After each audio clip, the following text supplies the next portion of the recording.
Hi, everybody. Mitch Jackson, Spreecasting live from Orange County, California. Very excited to have two special guests join us today. We've got Mr. Alan Weiss, one of the top consulting experts on the globe, with us today. Good morning, Alan. And we also have Chad Barr, technology genius, the guy behind all of Alan's websites and blogs and online success. Chad, thanks for being with us today on Spreecast. Really appreciate it. Great to be here. We are here today to discuss your new book entitled $1 Million Web Presence, co-written by both Alan and Chad. I got to tell you guys, before we dive into this book, I was on a family vacation to New Orleans over the summer, and I passed up what I've heard to be a very memorable trip to Bourbon Street because I wanted to stay back at the hotel, and I couldn't put down this book. I couldn't put it down. It was just fascinating. And need to rearrange your priorities, Mitch. At my age, this is my priority, Alan. But you guys did a fantastic job on this book. I think Chad will tell you, Alan, that I've already incorporated a couple of pointers that you both recommended into our law firm website, and I'm just very, very impressed with what you guys have done. Why did you guys decide to co-author this book, and what was your goal? What was your point of writing $1 Million Web Presence? Well, it was really Chad's idea to write this book, so I'll let him begin. You know, I tried to approach Alan quite some time ago about writing a book together, and it took me a long time to convince him to do so, and also an expensive bottle of wine and expensive dinner in Rhode Island, which oftentimes get him to say, okay, I'll do it. But we had so many things to talk about, and we felt that this is the time to share all the ideas that we have about how to leverage strategies, how to leverage the web, how to leverage content in order to create success for our clients. And that's where we decided it's time to do it. Let's collaborate and let's put it together. Alan, how about you? Yeah, I mean, the $1 Million franchise is a very strong franchise, so we decided to include it in the $1 Million stuff, $1 Million consulting, coaching, speaking, and so on. And you know, Chad was intrigued by the community I've formed using his technology, Alan's forums and so forth, where we have large communities of people globally who interact. And Chad was talking about, well, what if we, help people create sort of one community at a time globally? And this led to this kind of a book. And the thing I like about this kind of a book is that even though some of the websites might disappear or evolve or whatever, you can keep it updated electronically through an electronic appendix. But the processes that it talks about, the stuff that we talk about in terms of strategies for attracting people and so on, those never go out of favor. Those never lose their appeal. Well, you're no stranger to writing books, Alan. My understanding is that between you and Chad, we're talking about 44, 45 plus books. Is that correct? Between the two of us, we've written 46 books. Yes, that's true. 46 books. Chad shared that with me. Just for the record, that is 46 for Alan, one for me. But still, between the two of us, 46 look, books.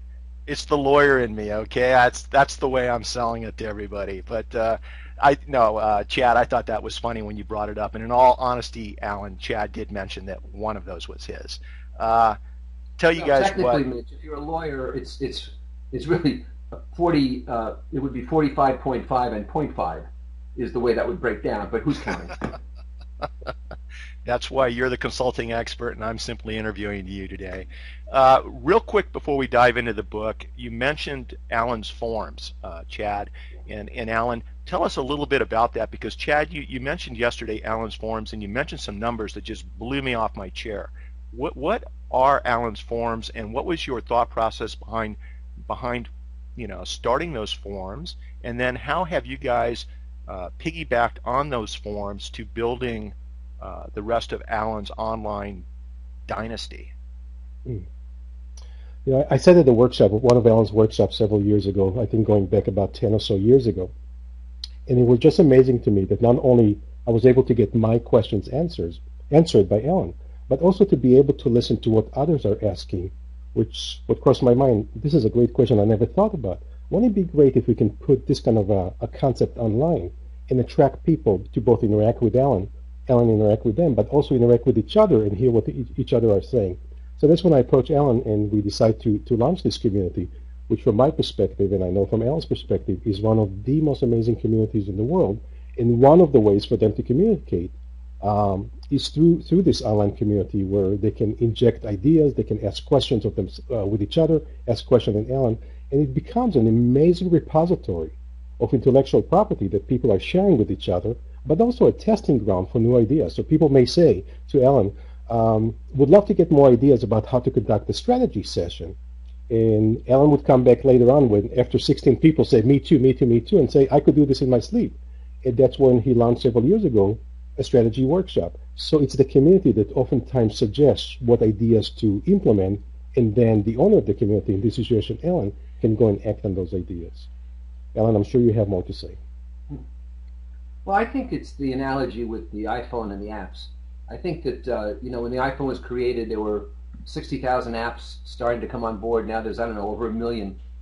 And the more apps you create, the more people are drawn to it. The more people are drawn, the more apps you create. And then you actually update and upgrade the vehicle. So now we're on iPhone 5. And I found that when you attract valuable people to your community, they in turn attract others. And the value still accrues to you for bringing people together. So there are people all over the globe who know each other, who get together on a regular basis, virtually or even really. I mean, people come from all over the globe to be at my events and my experiences. None of them would have known each other without me as the central figure and without Chad's enabling technology. So the more valuable people you attract, the more they attract. And the app iPhone analogy I find to be very pure here. That's what's taking place.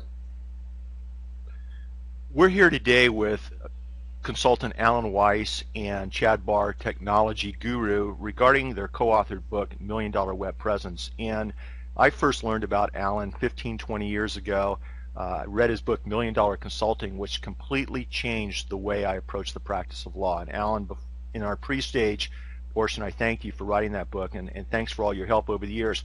Guys, when I read your book, what I'm getting out of it is it's all about developing rapport. It's all about using technology to communicate, to bring value to people, to add content to people, to toot your own horn. I think, Alan, you said something like, if you don't blow your own horn, there is no music.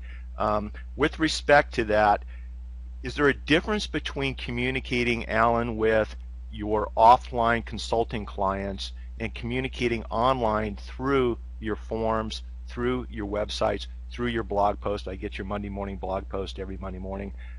Is there a different way of communicating, or is it just the same way but using a different platform?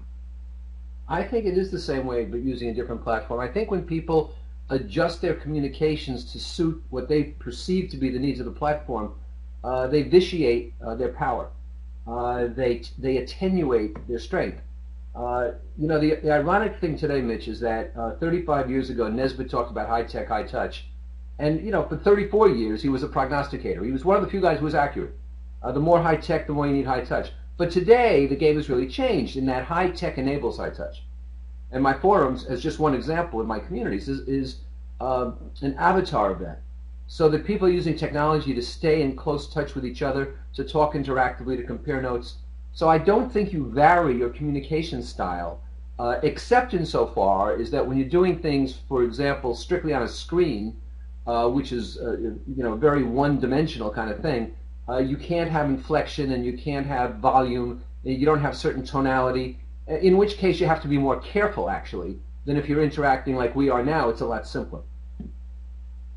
Chad, have you noticed that when communicating, as Alan described, our sphere of influence is substantially increased using the internet, using websites, using social media, but while it's increasing, I've also noticed that it's still personal. It's actually more personal than what it was for me 10 years ago. Have you noticed that, Chad and Alan, or have you found your experience to be somewhat different? That's a great point. I would say to you that the distinguishing factor in order to make the connection high-end and of great kind of experience between you and your target audience is, number one, what is the amazing, remarkable content that you're putting out there in ways to attract your target audience. So the first distinguishing factors in order to create this amazing communication factors is what I refer to as the remarkable content that one puts out there. That remarkable content, if done right, in a variety of formats, whether it's text, audio, visual, and so on, will attract the people to you. When they're attracted to you, how easy are you making it to then engage those people and create conversations with them? So I would agree with you. On one hand, it is becoming much easier. On the other hand, it could also create a tremendous cumbersome burden if it's not done right, that those communications between you and your target audience are not done well. We're here today talking with Alan Weiss and Chad Barr, co-authors of $1 Million Web Presence. And if you like the Spreecast, if you're watching the recorded Spreecast, please use the buttons above. Tweet this out, share it on Google+, LinkedIn, Facebook, so that your friends and family and business contacts can also have access to this book and access to the content on this Spreecast. Guys, and by the way, for those viewers with us today down below, live viewers, if you have questions, thanks for joining us. If you have questions, please use the submit question box immediately below Alan, and we'll try to bring your question up onto the screen. If you'd like to join us live by video, and if you've got a good question, please make your submission by clicking on your photograph on the camera right below Chad, and if we have time, we may try to bring you up and say hi to the guys. 10 factors of a successful web presence, page 2 of your book. Without going into all 10, unless you guys want to, Alan, out of those 10 factors, are there one or more factors that you feel are more important than any of the others, or factors that are your favorite, what you enjoy doing online with developing $1 million web presence? Well, you only get one first impression, and when you make a speech, people are going to decide in the first 90 seconds how close to listen. They might not leave the room, but they're deciding what kind of attention to provide. In the first paragraph of an article, people will determine how carefully to read the rest of it, or if they want to read the rest of it. So I think when anybody first goes to any digital presence you have, it's got to be a hell of a first impression. I like to look at a home page as real estate. And I ask people, how are you using your real estate? Are you developing it? Is it of more value this year than last year? Is it aesthetically pleasing? Do people enjoy going there? Or is there garbage all over the place? Is it hard to get a view because there's so much in the way? So I think if you start to look at valuable real estate, especially on your homepage, and especially as a first impression, that's terribly important. And just one other thing I'd like to add, and it relates back to your prior question as well. In this day and age of communication, we tend to lose nuance. So people text things using shortcuts, using wording that doesn't have a whole lot of intricate meaning to it. And we have to be careful. If that's fine for texting, but if it carries over to other things we do, we're losing the ability to communicate accurately. So the language and the visuals on your website, especially on your homepage, are highly important in providing the right kind of philosophy that you want people to have about you.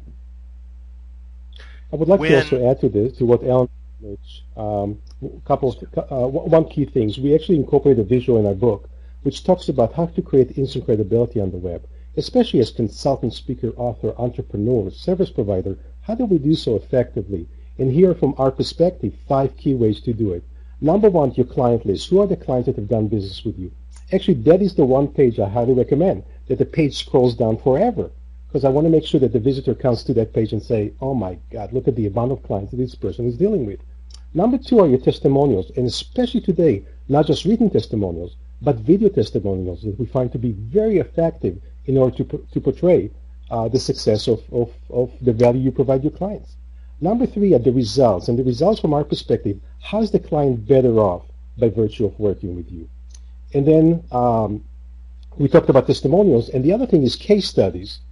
Incorporate powerful case studies that showcase how you've gone and helped the clients. And the 5th element to create this instant credibility that people are attracted to you is your intellectual property, the content in a variety of formats, as I suggested before, anywhere from great articles to visuals, or Ellen would refer to it as process visuals, effective videos, podcasts, and things like that. That's how you create this credibility on the web that attract people to come to you as an object of interest. Chad, one of the things that jumped out at me when I first read the book, New Orleans, was including testimonials on the front page with photographs, with videos at the same time. streaming testimonials, scrolling testimonials. That just hit me like a hammer on the head, top of the head. And I'm glad you brought that up. Now, we have to have people know about us, to visit our blogs, to visit our websites, to share content with us on social media. We have a guest that's asked a question. Phil's asked a question. I put it right below us on the screen. And that question has to do with, what are some of the ways that you could suggest or suggested in your book to increase your list or your databases? And I'm going to expand that just a little bit. How can we get eyeballs to visit our blogs, our websites, our social media platforms on the internet? Alan, do you have any suggestions for doing that? In addition to writing, 45 plus books, are there any other ways that the rest of us can get people to visit our sites? Offer massive value, and offer value that's not very common. So be provocative, be controversial, be contrarian, but provide people with value, and they will come. And if you build something that is a crucible of debate and argument and investigation, they will come. So you can't be the 450,000th person to be talking about balance sheets or leadership or strategy. You have to be the first person to be talking about why you should ignore balance sheets, or why strategy doesn't work, or why leadership starts in the middle, or whatever.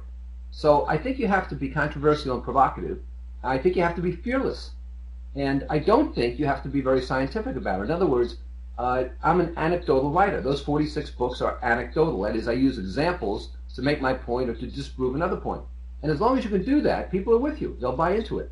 So I think if you want to get, what's Phil's questions? You want to increase your list or database, I think you have to draw people to you who will be happy to receive anything you want to send them. Once they hear about you, once they come to the website, Chad, and you've captured their attention, you're, as Seth Godin says, you're that purple cow. They come to your website. What suggestions do you offer or are offered in your book to capture their information, to start that relationship with them? What would you suggest that they do? Well, the key is to build on what Ellen just said. The key is to become provocative, to provide the utmost value that makes you different from anyone else out there. So whether it's a powerful video on your homepage, whether it's a series of videos or podcasts that people can very quickly just click on, read, watch, listen, and grab their attention. Make it so valuable to them that they cannot resist having to come back to you and say, this is great stuff, I've got to come back often.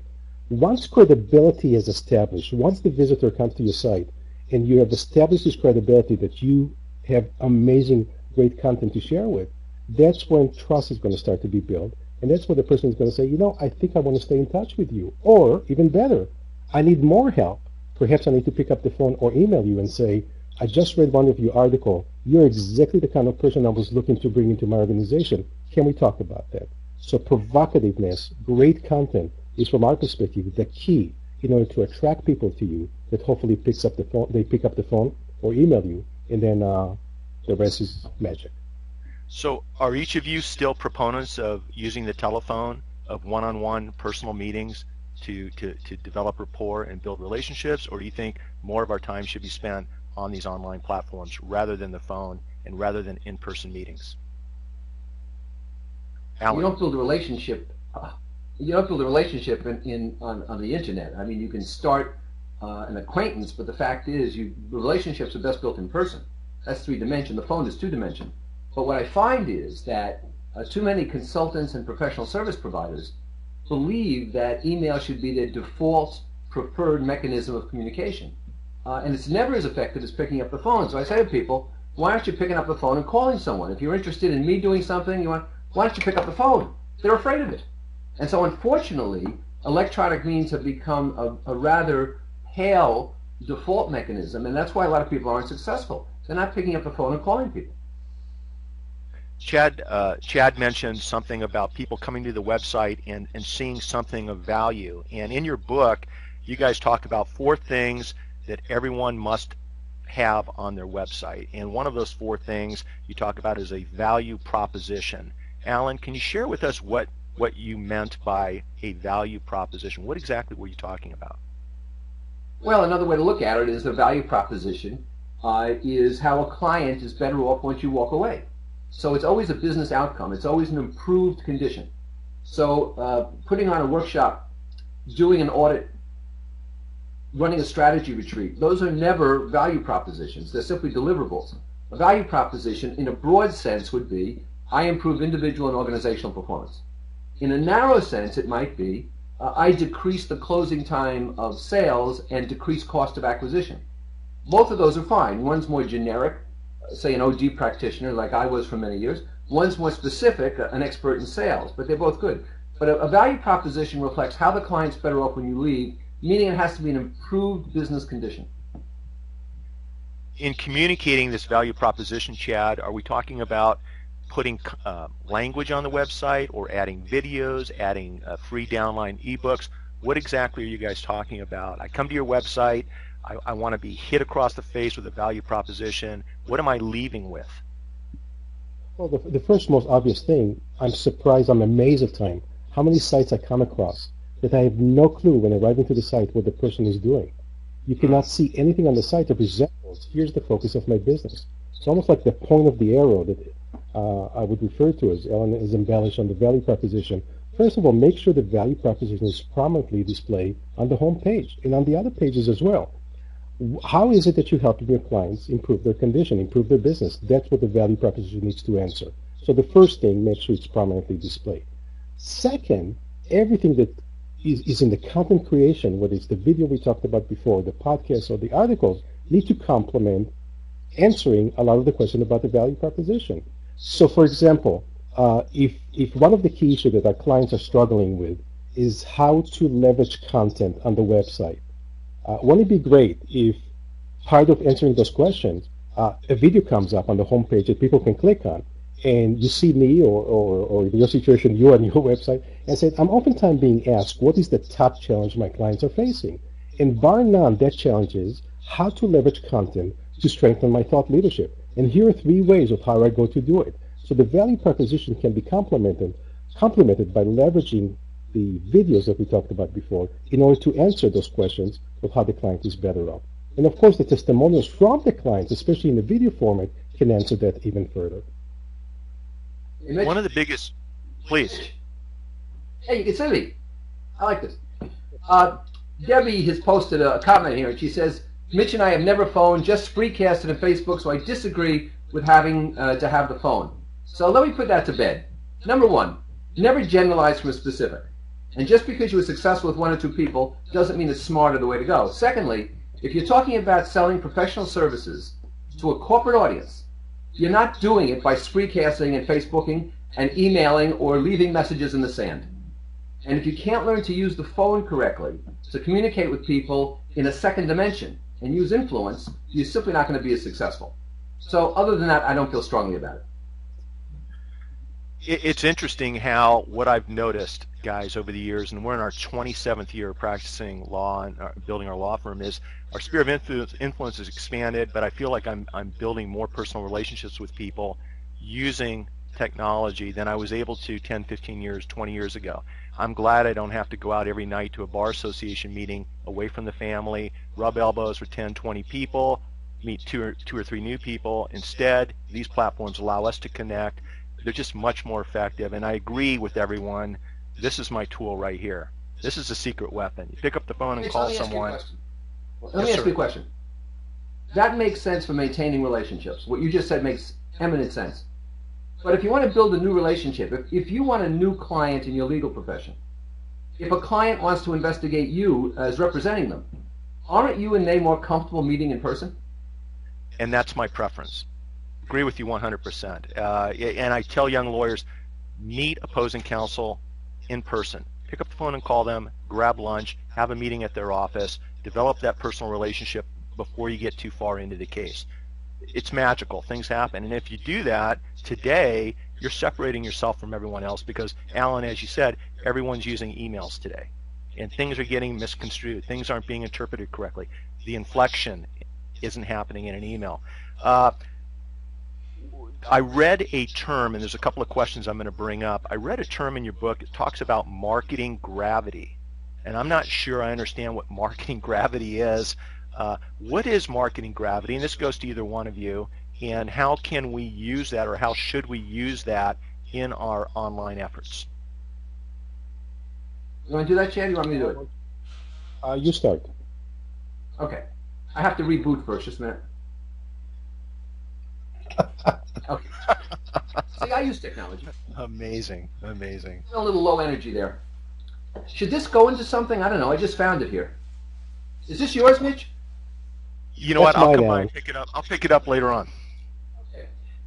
Look, marketing gravity I developed as a concept about 12 years ago. And what it says is this. Instead of you reaching out to other people, I've never believed in cold calling. Instead of trying to reach out to other people, it's much more effective to get them to come to you. Therefore, credibility is not an issue and fees aren't an issue. Because instead of saying, hey, I'd like to work for you, and you say, well, prove why you should, you come to me and say, I've heard of you. How can we work together? It's a completely different psychology. And so there are about 12 or 15 or 18 of these market gravity spokes that I enumerate. Chad has even more, which he developed technologically. But I talk about publishing and speaking and creating products and doing pro bono work and referrals and networking and so forth to bring people to you. And the most successful people in my community have created very powerful marketing gravity, some of which is active, you're going out networking, some of which is passive. You've got a blog entry that, although you had to write it and post it, sits there now and attracts people while you're asleep. So that's what we mean by market gravity. Mitch, let me add a couple of other things just to build on two points. Number one, to add on Alan's point in regard to Debbie's comments on the phone. And the web showcases it beautifully. My position is this. Offer on the web different variety of formats that satisfy the different consumption method of your visitors. So for example, some people like to read, some people like to watch, some people like to listen. As a matter of fact, I could easily make a case here that the same person likes to read, watch, and listen at different times. Because if I'm in front of my computer, I may want to watch a video or read an article. If I get in my car, I may want to listen to something. So the phone represents the same thing. Some people may prefer to do it via Skype. Some people like to do it via phone. So just to say, well, Skype is the best way to do it, I think is actually shooting down some opportunities. And as far as the marketing gravity, as Alan just said, I actually have added a lot of technology pieces to it. So for example, speaking has been very effective for a lot of our clients in order to drive business, but also leveraging different elements of the web, whether it's social media if you're dealing with consumers, or whether it's powerful videos and things like that. Those are all aspects of marketing gravity that, if done right, will attract the clients to you. With setting up these different, what I refer to as welcome mats, some people like audio, some people like watching videos, some people enjoy listening to podcasts.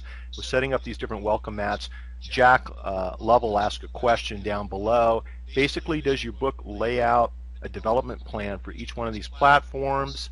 Do you focus on any particular platforms? And for 2013, for the next 12 months, what do each of you see as being the preferred platform, approach, or method, if there is one, for those of us that want to expand our online presence in the upcoming year? Alan, if you want to go first, please. Well, the first thing I'd say is I don't think expanding your online presence is an objective. It's an alternative. So my question to the writer here would be, why do you want to expand your online presence? For example, is it to create more clients in professional services, or is it to sell product, or is it for social reasons, or innumerable other reasons? But expanding an online presence is like, expanding a garage when you don't have anything to put in it. So the fact is, you have to have a purpose in mind. Yeah, I mean, I guess you can put your in-laws in the garage, but So what's your real purpose? And once you know your purpose, it makes sense. There are people who, every morning, what do? I Twitter, I tweet, whatever that is, And in 90 seconds, I put up 4 or 5 items of value, and on I go. And I like to do that because it's good practice, it's good discipline to do something in, 60 characters or whatever. But there are people occasionally who write it and debate my tweets. So they say, well, you didn't add this. Yes, but my goodness, if you're spending time analyzing tweets and responding to them, you need help. You need serious help. And if you're just looking to expand your online presence with no purpose in mind, you need help. It's not an end.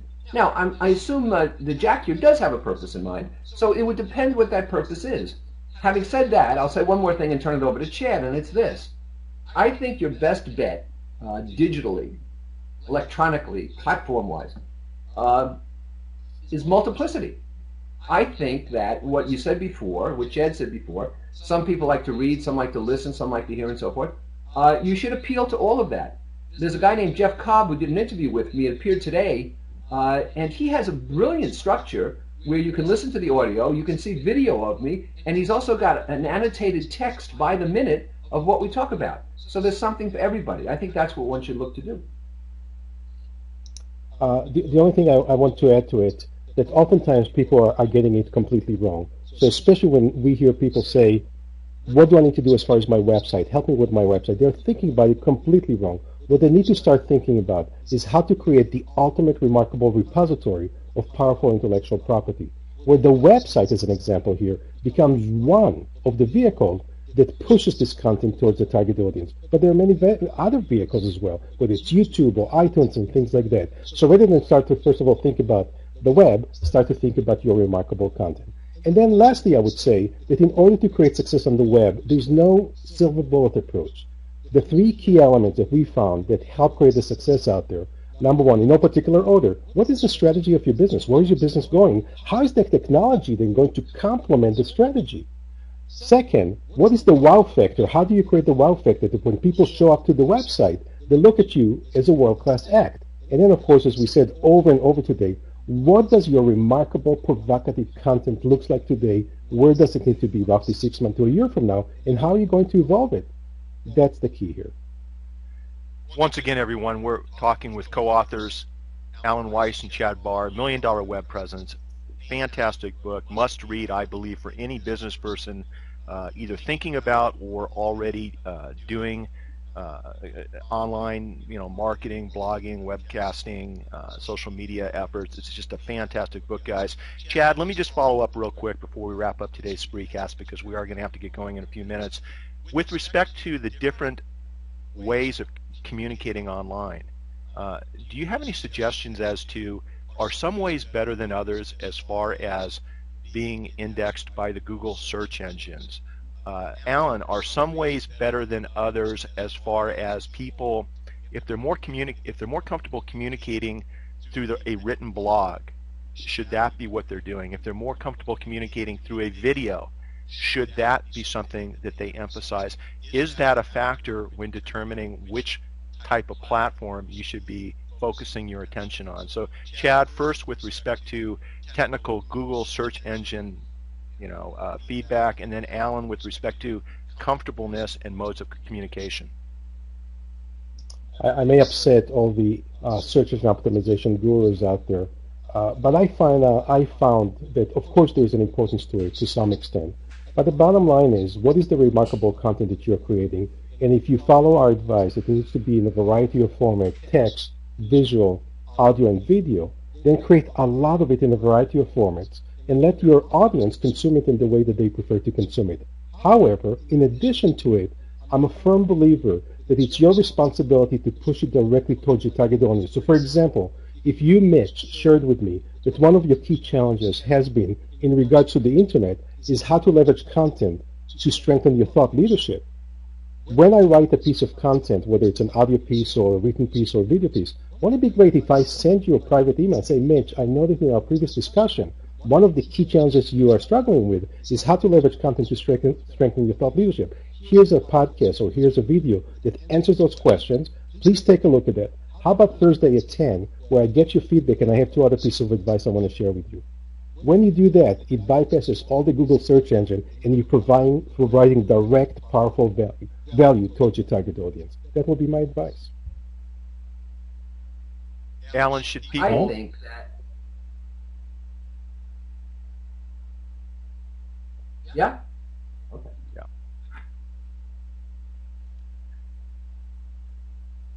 Chad, can you see a light? Listen. I love technology. Oh my God! I had lunch with a guy today. He was here for Total Immersion, which is one of my programs, and he said at one point, I'm not comfortable doing this. What I suggested, I said, knock it off. The fact is that we can all write, we can all speak, we can all be on video, and when I hear people say, well, it's not my comfort zone, I don't like to do this, and they start whining, You know, I used to have a sign in my office when I ran national sales forces, no whining. And when somebody would whine, I'd just point to the sign, then I'd point to the door. So we can all do these things. You know, we're all capable of doing these things. And I think the ultimate question, Mitch, is this. What do my key buyers prefer to receive? Not what am I most comfortable with. What do my key buyers prefer to receive? And I would ask them. You know, I would ask my current ones. I would ask my prospects. And if somebody says, I love short videos, you know, 10 minutes is too long for a podcast. And that's a pattern, not a one-off. As I said, you never generalize from a specific. But if that's a pattern, I listen to that. I do common sense consulting weekly now. I've got 800 and 900 subscribers. It's $250, and it's 5 minutes of video on a consulting issue every week. And the reason is, people said to me, you're doing these 15-minute things, they're too long. I'll pay more if it's shorter. I don't have to hear that twice. So I think we have to listen to what our clients and our prospects most appreciate. And my guess is that if you have a diverse buyer population, a diverse constituency, you're probably going to find that you need 3 or 4 or 5 different media approaches to reach them all. You hit it right on the nail, right on the head, Alan. It's all about what the viewer, what they're going to be, what's best for them, what's the benefit for them, and how are they going to absorb the information. That's a great way to wrap up today's Spreecast, gentlemen. I mean, that was outstanding. Great book, everybody. $1 Million Web Presence. I highly recommend it. I highly recommend all of Chad and Alan's books. Just exceptional. And $1 Million Web Consult, all 46 of them. And if you'd like to get a hold of Alan, if you'd like to follow up, find out more about what he does, find out more about his consulting services, if you don't already know who he is, right below us is his link, summitconsulting.com. Please visit Alan's site. And Chad, let me see if I've got yours. Here is Chad Barr's site. If you have any technical needs, website presence, social media, A to Z, start to finish, marketing, he's a go-to guy that Alan uses to build his online digital empire. Gentlemen, it's been a pleasure having you on Spreecast today. Really appreciate your time, really appreciate your insight, and if either one of you are ever in Orange County, give me a call. Lunch or dinner is on me. All right? Thanks, Mitch. Appreciate the opportunity. All right, guys. Take care of yourselves. We'll talk to you soon. Bye-bye. Ciao.